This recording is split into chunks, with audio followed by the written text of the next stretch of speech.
Thank you for tuning in. Thank you for logging on. Your man Diamond K, of course, in here. RadioFire.com, the Diamond K Show.com. Lot of things to get into today. Jam-packed show.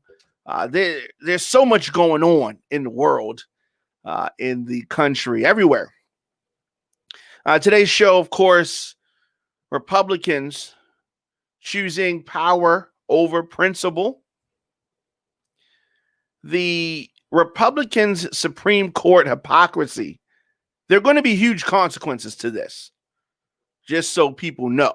And the consequences are going to be bigger than just the selection of the Supreme Court justice. Of course, there's going to be, some type of a reaction from the Democrats, whether that is now or whether that is later.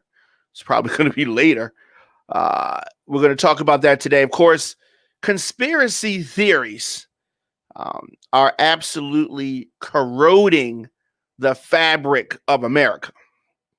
What do I mean? We're going to talk about that. Conspiracy theories. I mean, the president pushes conspiracy theories.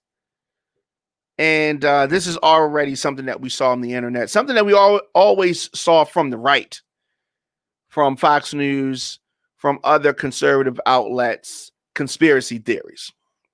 But now that we're seeing them in the mainstream, it is having an effect on the fabric of this country.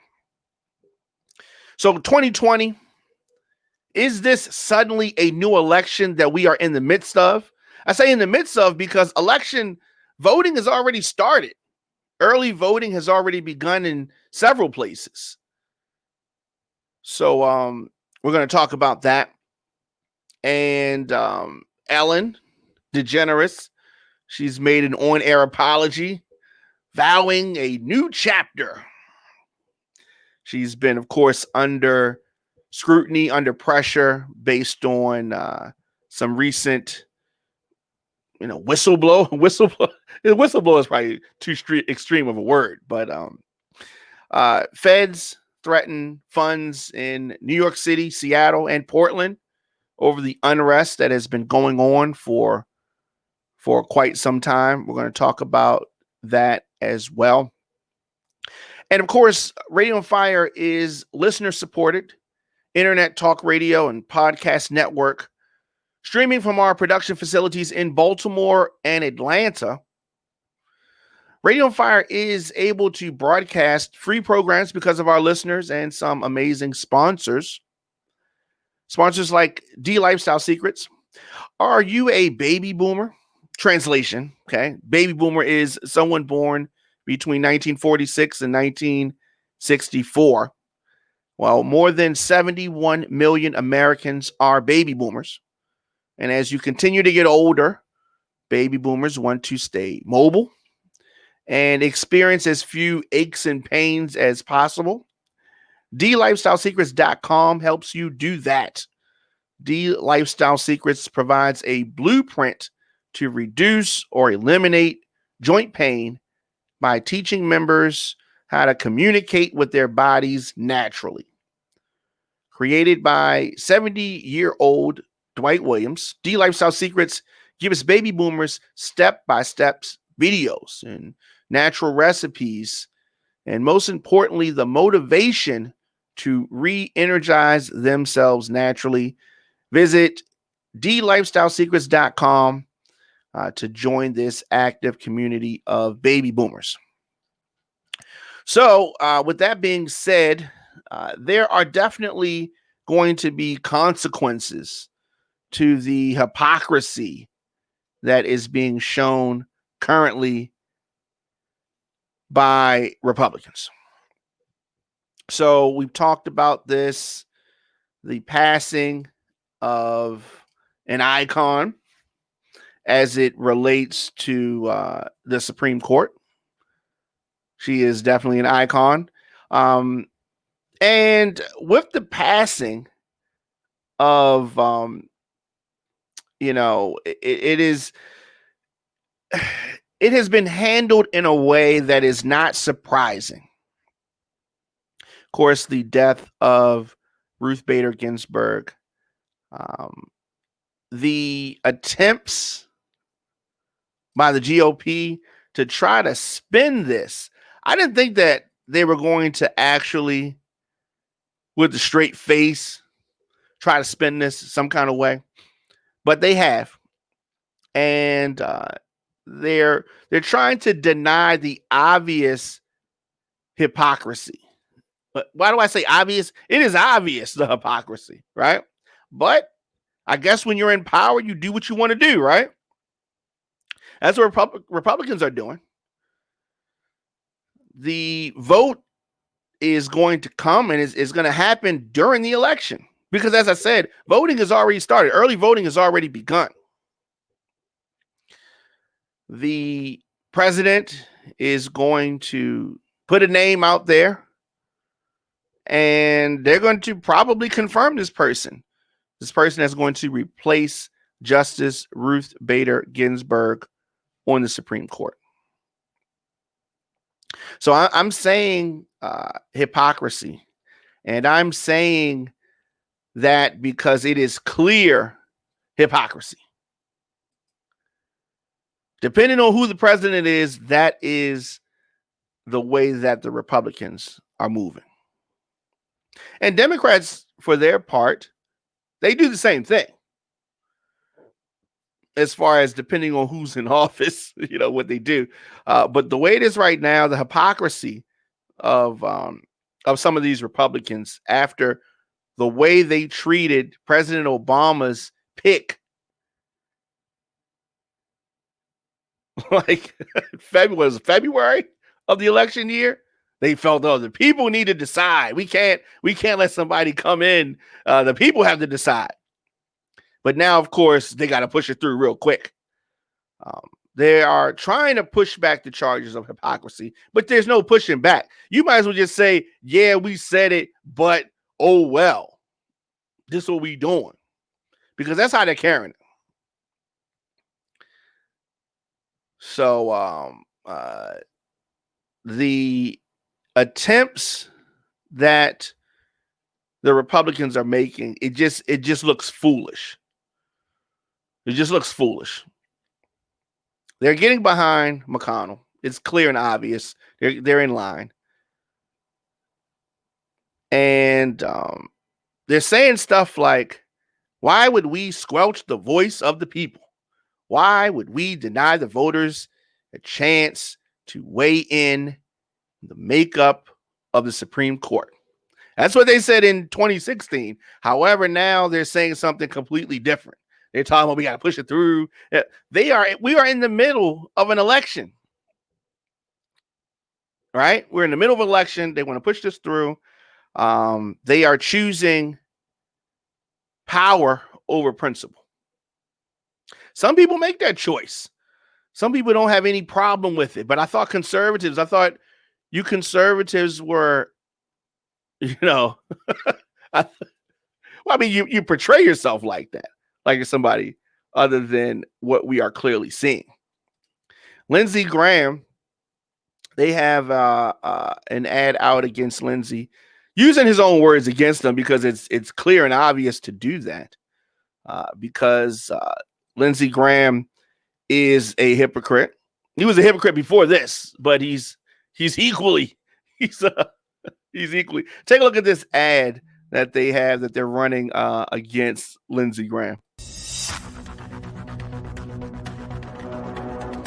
If an opening comes in the last year of President Trump's term and the primary process is started, we'll wait to the next election. Hold the tape. Lindsey Graham has told us who he is. Now it's time for South Carolina to tell him who we are. The Lincoln Project is responsible for the content of this advertising. Yeah, so they're hitting Lindsey Graham with his own words. He is in the middle of a tough race against Jamie Harrison in South Carolina. We're going to definitely have to see how that goes. Not sure how that's going to go, but we have some hearings that are going to be coming up that Lindsey Graham is going to be very vocal in. I really hope that things flip over. I hope that Lindsey Graham is held to account. I hope that Mitch McConnell is held to account. I hope that Donald Trump is held to account.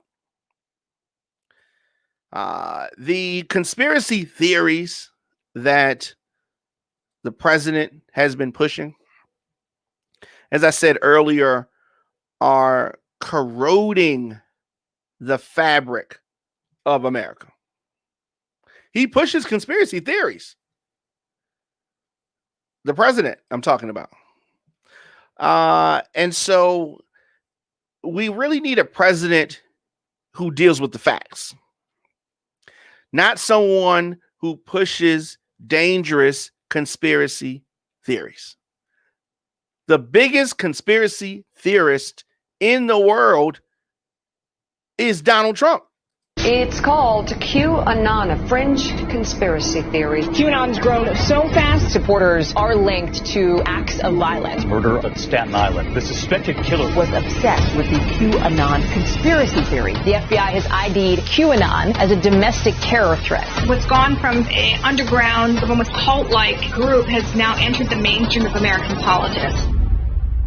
Trump's retweeting QAnon dozens of times. Trump retweeted a baseless conspiracy theory to nearly 63 million Twitter followers. The president shared a conspiracy theory about Martin DeGeneres, the 75-year-old protester seen on video falling to the ground after being shoved by two officers. Trump tweeted DeGeneres could be an Antifa provocateur. The president of the United States is refusing to disavow conspiracy theorists. I understand they like me very much, and I've heard these are people that love our country. The crux of the theory is this belief that you are secretly saving the world from this satanic cult of pedophiles and cannibals. Is that supposed to be a bad thing? So I'm willing to do it. I'm willing to put myself out there.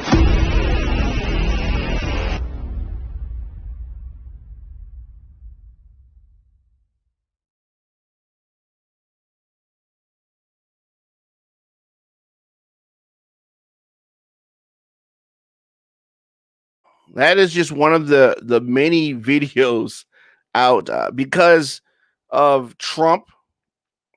What started out as a dangerous fringe conspiracy and conspiracy theories are now entering the mainstream of politics in America because of the president.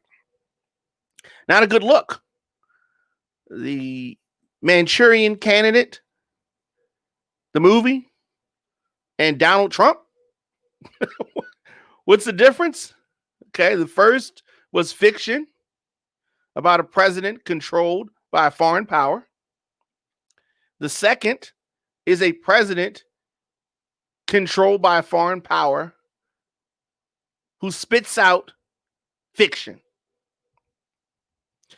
We have to vote, and you got to vote as early as possible.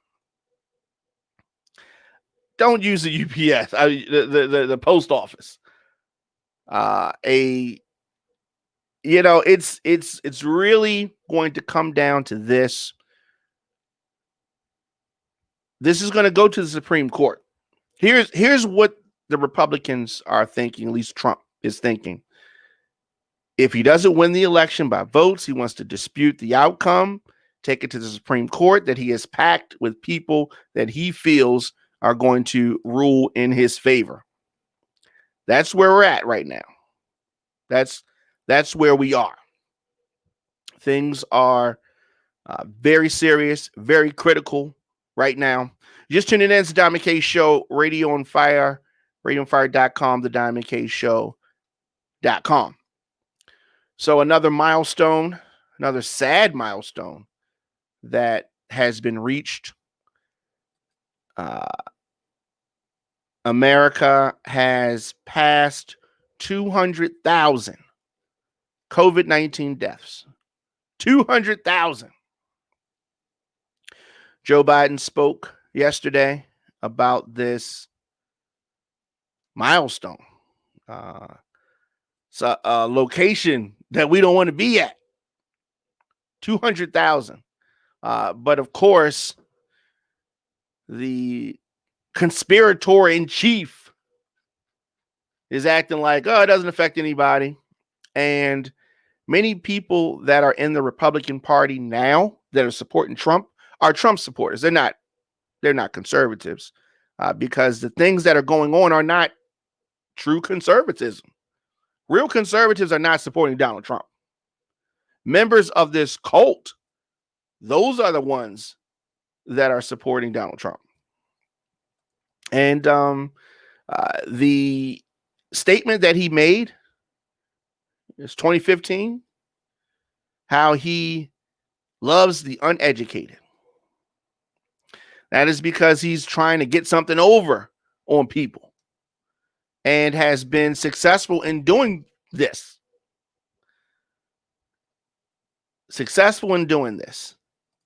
Suddenly, we are in the midst of a new election. Why do I say that? Why do I say a new election? I say a new election because the stakes have gotten even higher. The stakes now are even greater than they were before. Presidential politics moves very fast. We are all watching as the headlines zoom by. We are 1 week away from the first debate. This is going to be crucial. What's going to happen in the debate? We're going to have coverage. We're going to be talking about it. The debate. We're going to be showing the debate, and then we're going to talk about it. So radioonfire.com/live, debate coverage immediately following the debate, and we will be streaming the debate here. As I said, radioonfire.com. Let's take a quick break, and we're going to come back with more of the program after this.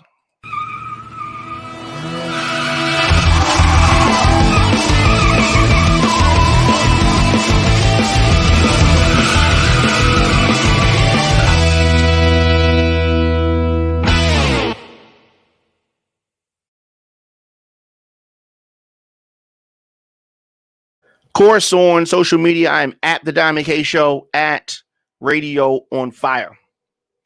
So the October surprise 2020 still could be coming, and that is the vaccine that is being rushed and promoted by this president.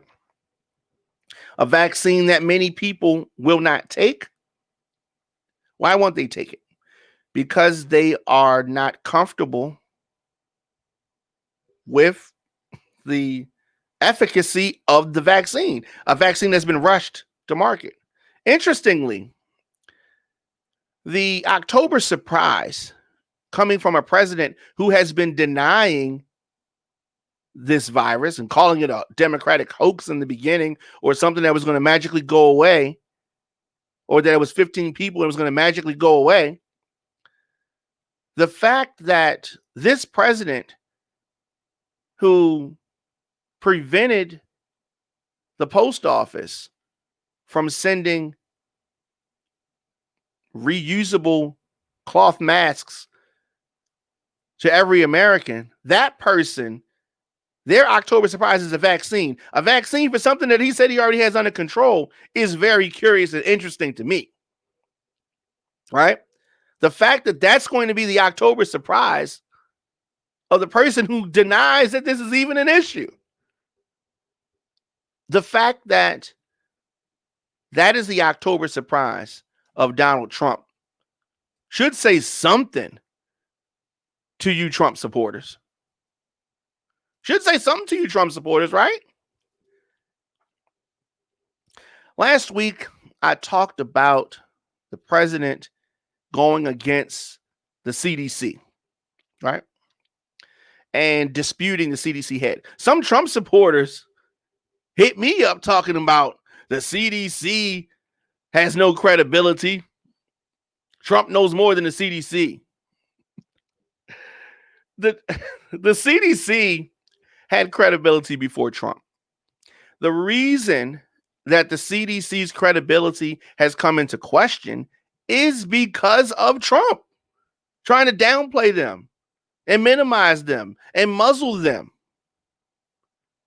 because the actual science that the CDC is using contradicts the foolishness and the lies and the conspiracy theories of Trump. So, of course, he has to put his finger on the scale. That is where we are. Yeah. So I don't know. The death of Ruth Bader Ginsburg really has injected another generational fight that was already, we were already in the midst of the deadliest public health threat in 100 years. And then to interject this, the worst economic collapse since the Great Depression, before any of us were even born, right? But we have seen it, heard it, read about it.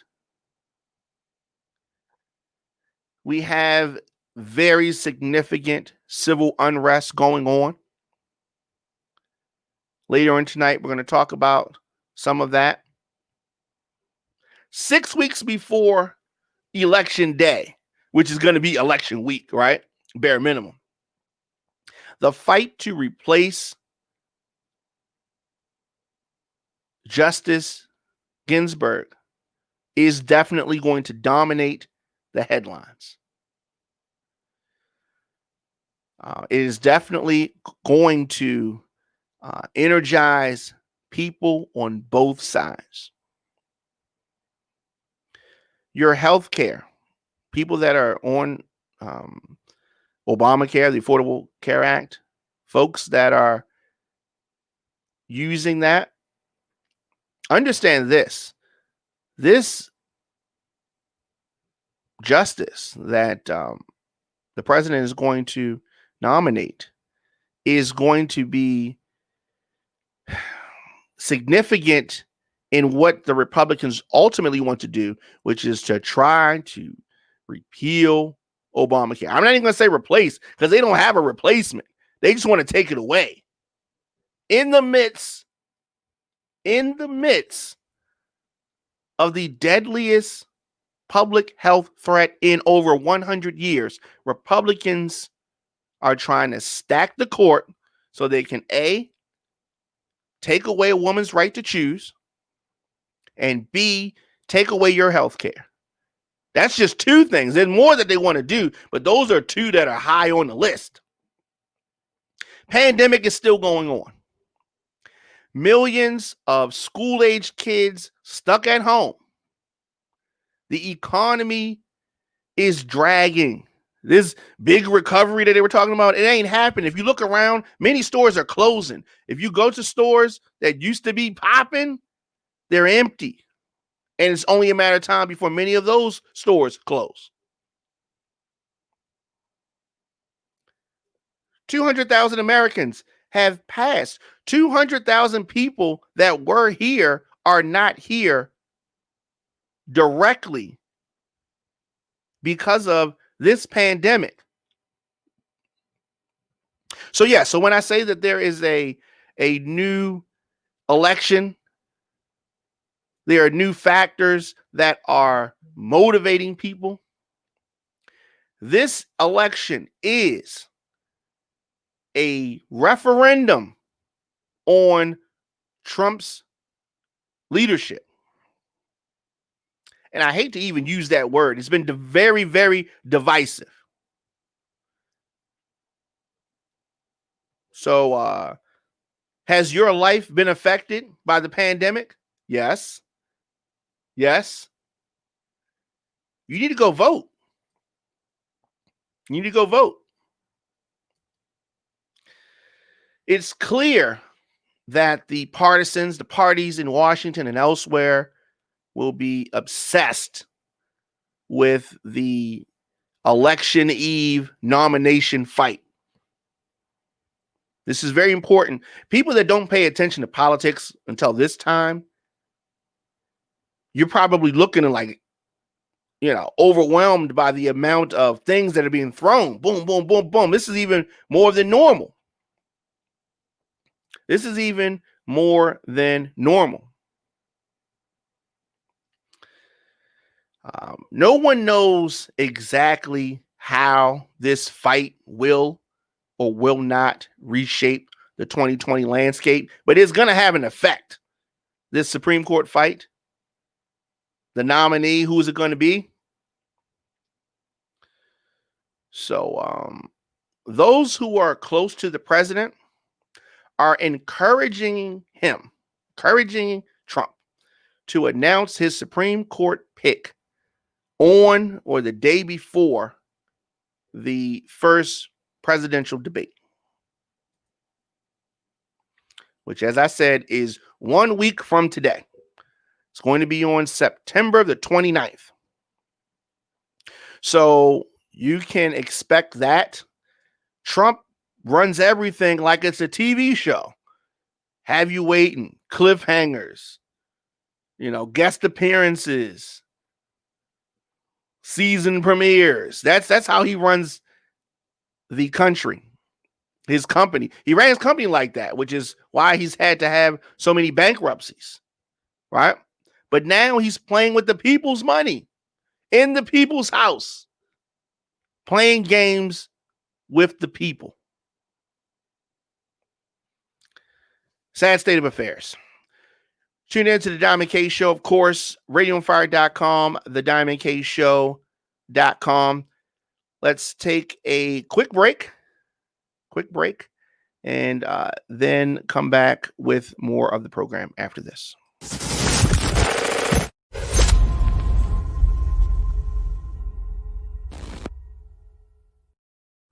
Oh, my nigga Diamond K on the check-in. Salute Diamond K, radioonfire.com. Let me check on his site. Hold on a second. That's my homie from B-More. You are now streaming worldwide on radioonfire.com and the Radio on Fire app. Diamond K, are you moving to the ATL? I know you were talking about that, man, before the pandemic.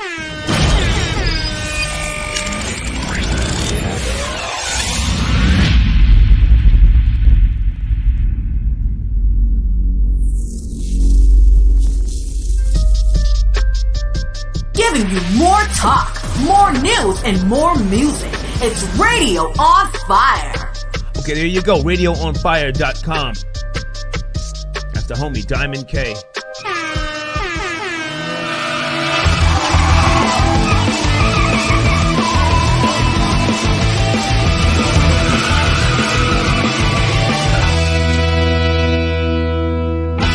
Thank you for listening to Radio on Fire.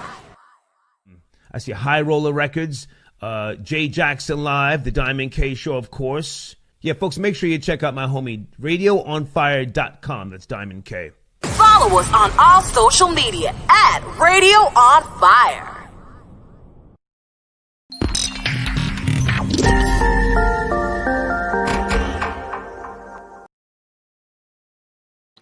And we are back. Your man Diamond K in here. Thank you for joining me.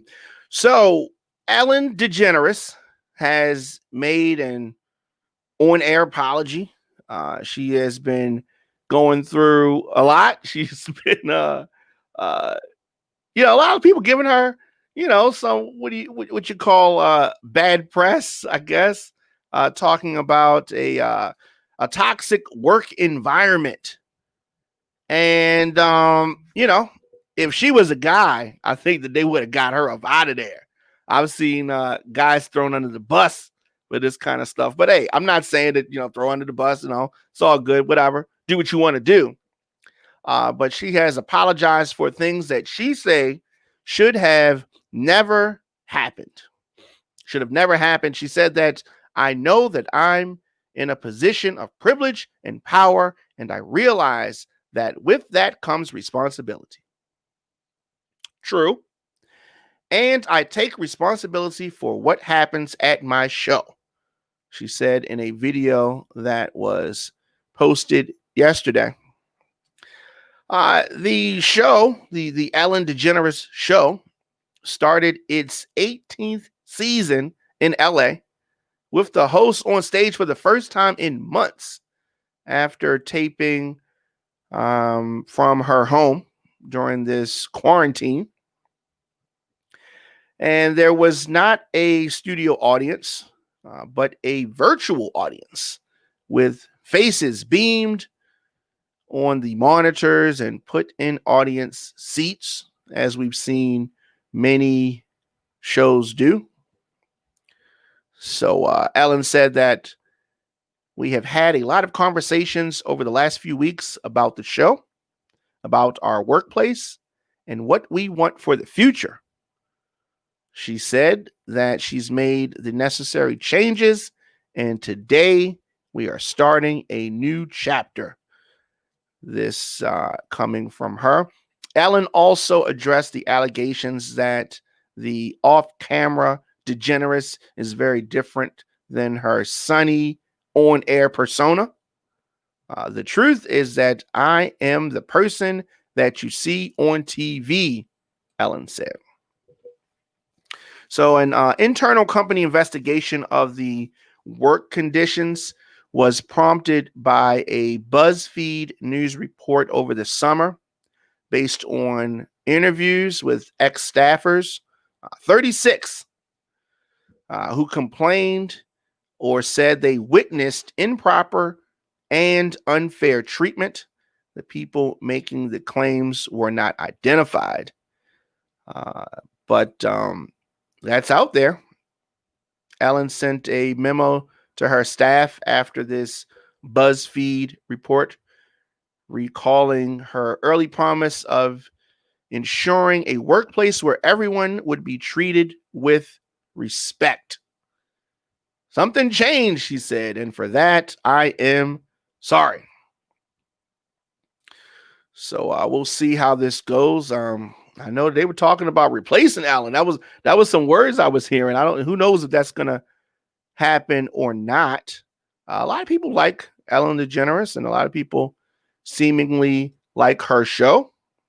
So she's been around for a minute. I was looking back at some of the early shows from the 90s, and she has her hair is different than it was a whole different thing. So are you going to continue to support Ellen? We're gonna see if her ratings are still where they were.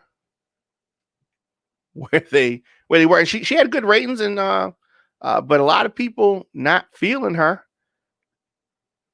So I definitely am anxious to hear people's thoughts on Ellen.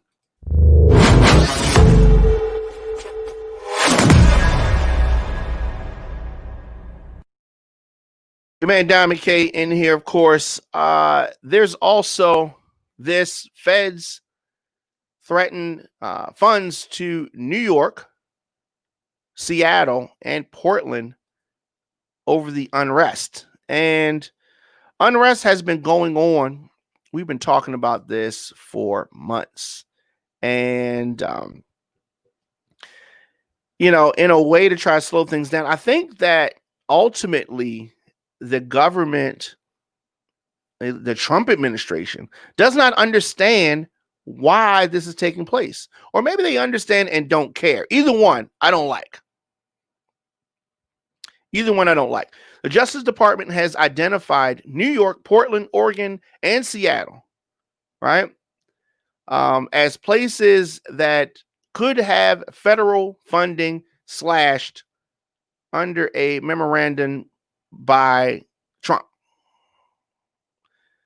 This memorandum sought to identify places that what he calls permit anarchy, violence, and the destruction in American cities. It's, when he says permits anarchy and violence and the destruction in an American city, who is he talking about?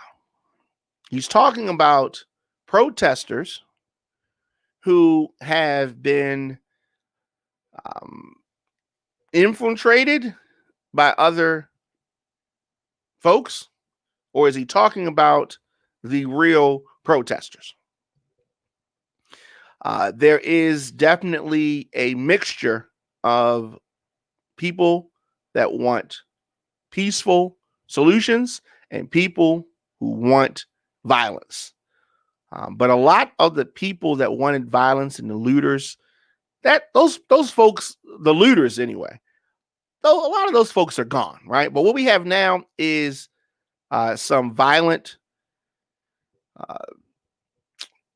pockets, but I don't know if those are actual supporters of the protest or people that are trying to take advantage of situations. So that's what's always been my concern.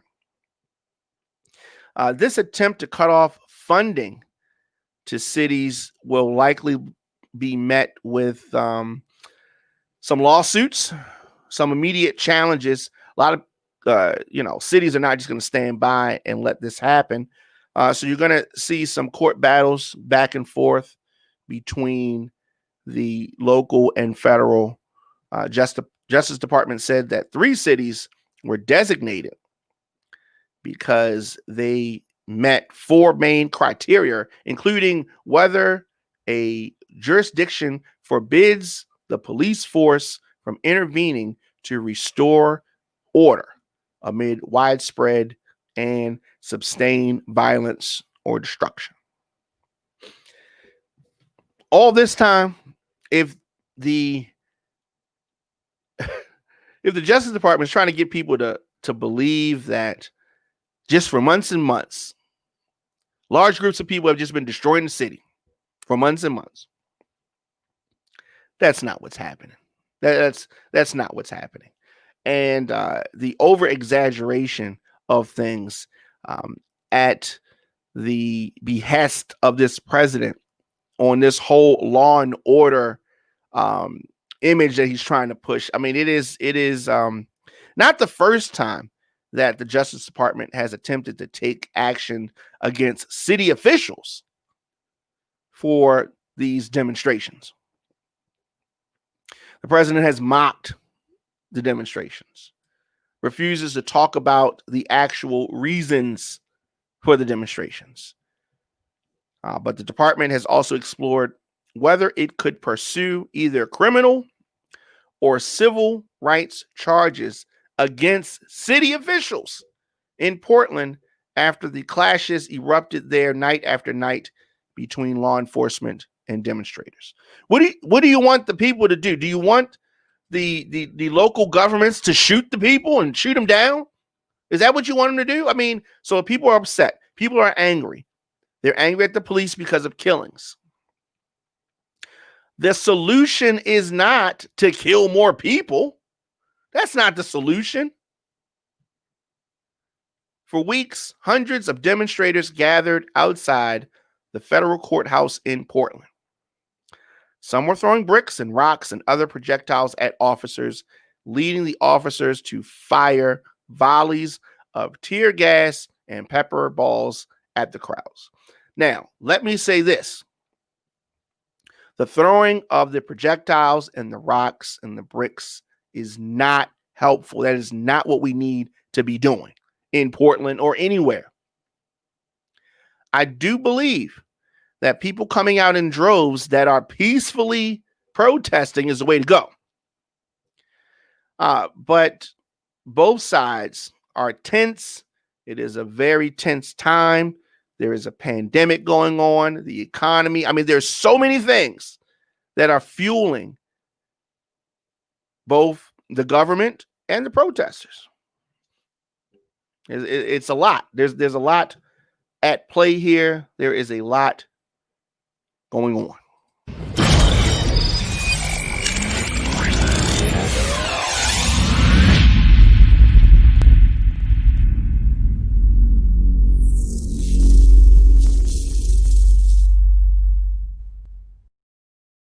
We will be back later on today.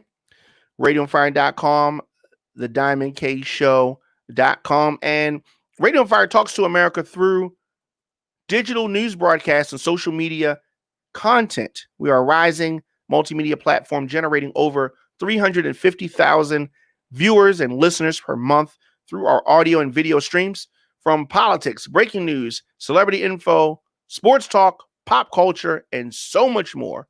Radio on Fire keeps our audience covered. And as I said, if you want to catch up on any past episodes of the program, you can do that. Also, support the program via Cash App using $DJ Diamond K, and on social media at The Diamond K Show, at Radio on Fire.